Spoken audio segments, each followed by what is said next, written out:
My name is George. I'm working here since 2022. Before that, I was working in the game development studios on mobile and PC games. I have experience with multiplayer games, some netcode, optimizing stuff, performance in the game, different areas. And after that, I joined a Rider team directly to the Unity support in the Rider. So that's shortly about me. And before we start, I see my colleagues from JetBrains. And do you use debugger on your in your daily work? Is there anybody? Except JetBrains. Hey, folks. No? Okay, perfect. I see. So you are probably the guys who prefer to use debug log or logging stuff and don't run the debugger. Anyway, so what I will show you today, I will show you some live short demo about our top features for Unity debugging. It's not all of our debugging features, and it's just sneak peek of them. So let's start it. First of all, what we got since last year, we've released different visualizers for collections, for some Unity-specific objects. Let me show it, how it actually works. You just run appropriate run configuration. You're connecting with debugger to the Unity. You have wait a little before it started. Yeah, it started. And you can run, you're already connected to the debugger. So let's check what we can do. I would like to run this menu items feature call, function call. You just can do it through the Unity, just pressing demo like this stuff, or you can press this run button, the same stuff will happen. So what we got from probably from the last year, we've added collection visualizers. It's quite useful thing, even for Unity developers, for game developers. I don't know if you work with Unity, with Godot, Unreal Engine, or custom agents. They will be very helpful to you. Why? Because it's basically tables. Like you can work with this data, like with generic data. You can check the values. You can arrange them in the way you want, or even you can build some plots here. Yeah, there's different types of plots here. Download the data, analyze it. For example, it could be useful during, I don't know, some performance tests, some I don't know, critical stuff. And if you got a lot of data you collected and you want to analyze it during the debugger session. Also, it could be useful, like probably it would be. I was really happy when we've added this feature, because during my game dev career, I've been using a lot of pull objects, and for example, like in general, it's some kind of collection of objects, and you like allocate them, or you get them back to the pool. So sometimes they could be initiated with some data, like these objects, or it can be still uninitialized, like I just put null value here.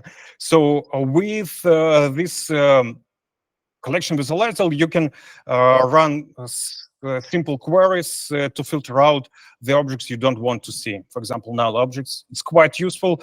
I was really love to have this feature like years ago.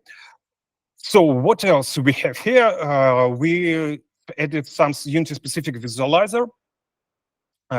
It made for the textures. So the same button you can find near the texture object. It could be a render texture, it could be texture 2D. You can press the view button, and our debugger will show the texture which holds inside this value. So that's like pretty sneak peek for the features we had for the last year. And now I'd like to move on to the other category of our debugging features. It's like the main idea of debugging is probably to catch the exceptions or to stop on the breakpoints. So what we have here, we have a bunch of different breakpoints features inside Rider. Let me scroll down here. What you can do. We have, first of all, Unity specific one. It's called pause point. You press the right button, you can click add Unity pause point, or you can just put the regular one and convert it to Unity pause point. What does it actually makes? It gives you an opportunity to pause, like click the pause button, or to call the debug break during the debugger session.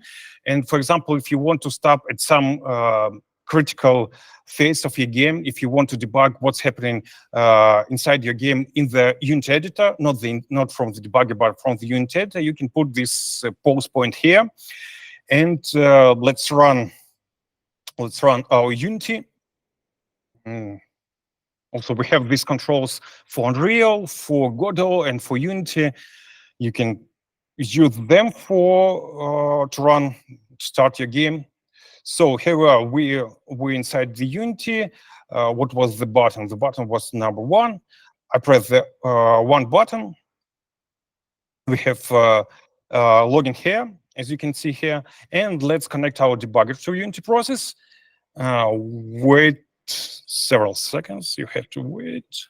Yeah, and finally we're here. And now we press again button number 1, and nothing happens.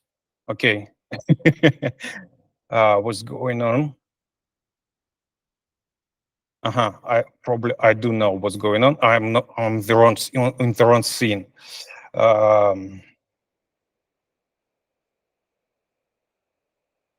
Let's run it.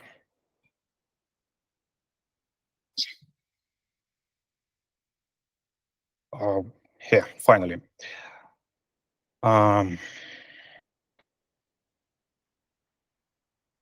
There we are, pressing button 1, and you probably can see that this pause button is toggled, and the execution is stopped. So it actually works with Unity pretty well. We are trying to fix any bugs which happens during our releases and keep this functionality as work as best as possible. But sometimes we have not the best releases. But I hope this feature is working from, I don't know, from last 2 years, since the last 2 years. So what else we can do with our debugger?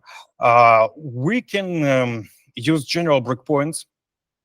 But the most wonderful I really love about breakpoints is their customization. You can open this pretty big dialog, and there is a bunch of options you can use. It could be condition, it could be hit count, evaluation and log, some remove it once. You can make this breakpoint dependent on the previous one. It's quite useful, especially when you debugging some, I don't know, multi-threaded code, and if you want to reach to this breakpoint after the full initialization or stuff. So what we can do here, we can put some condition here which will be used during the breakpoint hit. We can let's put some logs here. Especially it's useful while you are using Unity. For example, let's look out what we got in the click counter.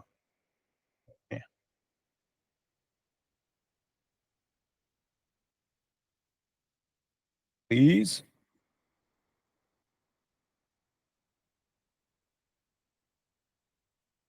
Sure. Yeah. We are.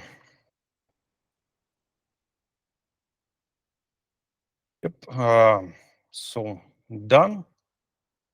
And we can press button number 2. And what we got? We got to our breakpoint. That's okay. If you don't want to suspend your execution on this breakpoint, you can toggle this control. So let's continue, and we'll check what's going on in the Unity. Sorry for the pretty good scale. Number 2.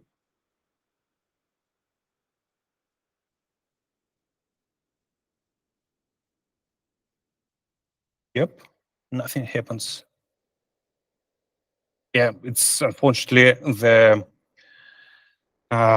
tricky stuff about doing live demo.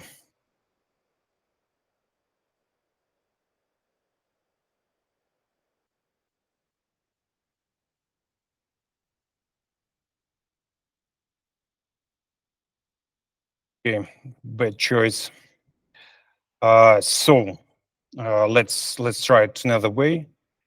At breakpoint, put here some breakpoint hit message. Done. And let's check in the int editor. We've hit it. Get back to the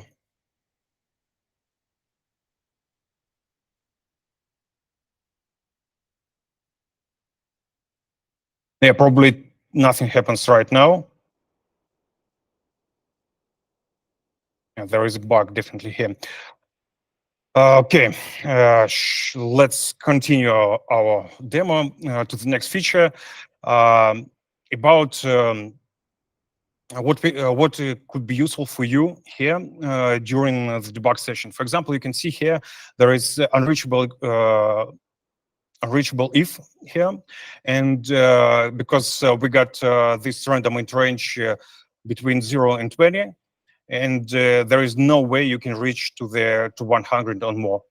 So what you could do if you have the same situation and you don't want to change the code during the debugging session, you can put the breakpoint here, get to it through the Unity, and use the evaluation console or immediate window from our debugger. You can change the value directly from the debugger session. Like let's put. So we've set it up to 1000, and let's see what's going on next. Yeah, we can get to the unreachable code, which was unreachable because, I don't know, some situation you found in your code. Here we are. And yeah, we got this log, pretty good. So what else you can do with our debugger? Let's stop our current session. You can work with external sources. You can work with them. You know, if you're using Rider, you can navigate to the external sources. Here we are. For example, I'm navigating to the decompiled sources of Unity C# code, focused window property, and what else we can do with this code? If you want to debug external source code, you can put the breakpoint here, directly to here. So let's check if it works.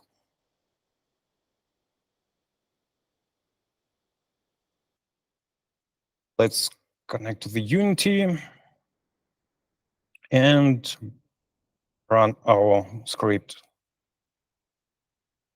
Yeah, all right, now we are connected. Yeah, and so you can put any breakpoints into the external code, and you can put any additional like conditions here, some log information, some hit count and stuff. It's quite useful for me, especially if you sometimes on some projects I wasn't using any Unity sources. So sometimes I have to dig into the decompiled source code to understand what's going on inside.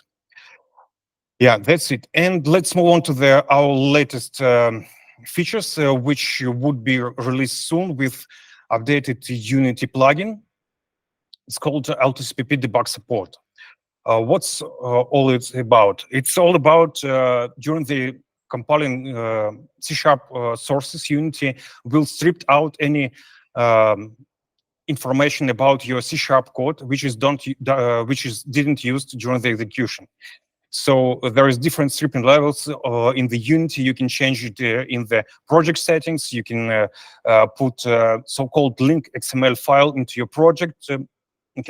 There is a bunch of documentation about it, and put there any information you want to which you want to preserve for debugger session or for extra stuff. For example, it could be useful for you if you're using some injections frameworks or some extra logging frameworks or some ECS framework with injection where compiler couldn't find direct connection between your code, and during the LTCPP stripping, it will be stripped out of the code and you will get a lot of exceptions during the execution.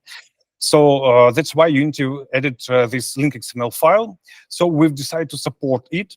In which way? You will find here a small block AutoSPP debug support with extra information about it. You can find in this. I don't know if you can. Yeah, you probably can see here, and link to the Unity documentation. What actually it do? It actually will create virtual link XML file during the AutoSPP compilation, during the AutoSPP stripping, and it will store in it in this file the your custom DLLs, your player DLLs, or Unity Engine DLLs. So all this feature is working for debug only.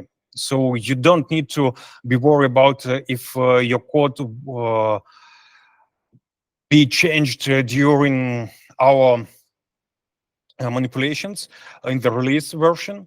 It's only change about it's only tells Unity to save the information about your personal code or player code or Unity Engine code. So what it will help you to achieve? It will you provide some extra information about your project. So, for example, let's compare what we got here. Yep.